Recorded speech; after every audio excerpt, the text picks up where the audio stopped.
সপ্তাহ পেরিয়ে গেলেও এখনও নিয়ন্ত্রণে আসেনি যুক্তরাষ্ট্রের লস অ্যাঞ্জেলেসের সেই ভয়ানক দাবানল।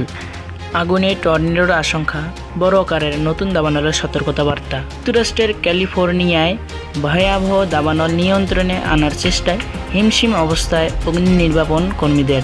এরই মধ্যে আবহাওয়া বিশেষজ্ঞরা বলেছেন, বর্তমান পরিস্থিতিতে দাবানল দুর্গত এলাকাগুলোকে আগুন টর্নেডোর ঝুঁকিতে রয়েছে। এটি বিরল হলেও এমন এক বিপজ্জনক অবস্থা যেখানে দাবানল তার নিজস্ব আবহাওয়া তৈরি করে থাকে। যুক্তরাষ্ট্রের জাতীয় আবহাওয়া দপ্তর গতকাল মঙ্গলবার সতর্ক করে বলেছেন দাবানল ছড়িয়ে পড়া। এছাড়াও আবহাওয়া দপ্তর বলেছেন, দাবানল ছড়িয়ে পড়া এলাকায় বাতাসের তীব্রতা বেশি রয়েছে, পাশাপাশি পরিবেশ খুবই শুষ্ক।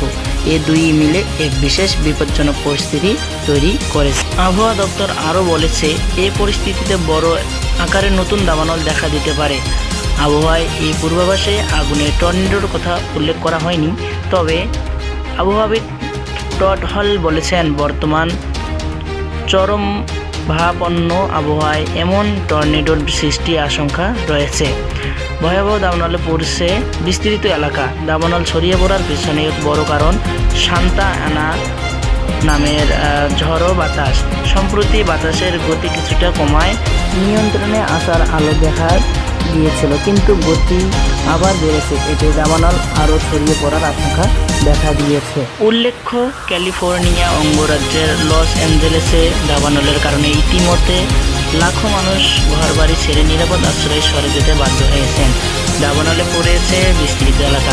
এই দাবানল ছড়িয়ে পড়ার পেছনে বড় কারণ সান্তা আনা নামের ঝড়ো বাতাস। সম্প্রতি বাতাসের গতি কিছুটা কমায় আগুন নিয়ন্ত্রণে আসার আলো দেখা গিয়েছিল, কিন্তু বাতাসের গতি আবার বেড়েছে। এতে দাবানল আরও ছড়িয়ে পড়তে পারে।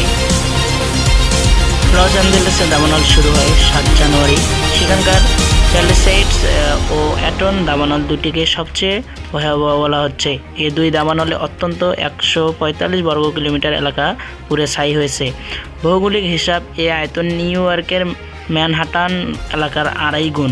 দাবানলের বিপর্যয় অত্যন্ত 12,000 অবকাঠামো ধ্বংস হয়ে গেছে।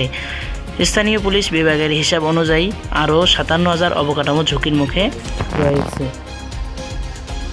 এদিকে তীব্র বাতাসের কারণে দাবানল ছড়িয়ে পড়ার আশঙ্কার মধ্যে গতকাল সর্বোচ্চ সতর্কতা রেড ফ্ল্যাগ জারি করেছে জাতীয় আবহাওয়া দপ্তর।